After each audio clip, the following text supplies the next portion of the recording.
Değerli izləyicilər, videonu bəyənib kanala abunə olun ki, hər kəs son xəbərlərdən anında məlumatlansın.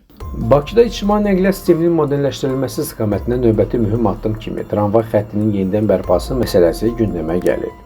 Bildirilir ki, məsələ ilə bağlı Azərbaycan Yerüstü Nəqliyyat Agentliyinin mətbuat katibi Tural Orucov bildirib ki, Bakı şəhərində və ətraf ərazilərdə nəqliyyat infrastrukturunun təkmilləşdirilməsinə dair 2025-2030-cu illər üçün dövlət proqramında ilk növbədə Mehdabad 28 may tramvay xəttinin çəkilməsi nəzərdə tutulub. Bu xətt Bakının şimalındakı qəsəbələrin mərkəzlə birbaşa bağlantısını təmin edəcək. Gələcəkdə dəhlizin üzərindəki Rəsulzadə qəsəbəsində dəmir yolu stansiyasının tikintisi nəzərdə tutulub. Tramvay xətti istifadəyə verildikdən sonra bu dəmir yolu stansiyasında həmçinin metronun Azadlıq prospekti stansiyası yaxınlığında sərnişin mübadiləsi baş tutacaq.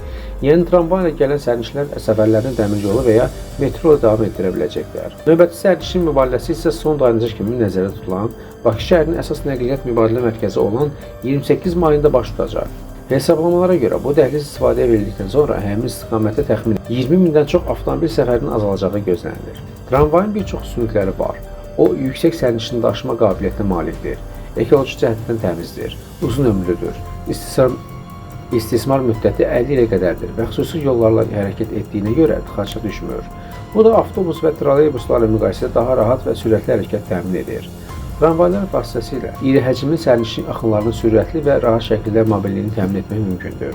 Tramvaylar ilk növbədə həmin dəhlizlər üzrə olan avtobus marşrutları ilə inteqrasiya olunur. Burada avtobuslar əlaqələndirici rol oynaya bilir, yəni sərnişinlər bu nəqliyyat növü vasitəsilə tramvay dayanacaqlarına çata bilirlər.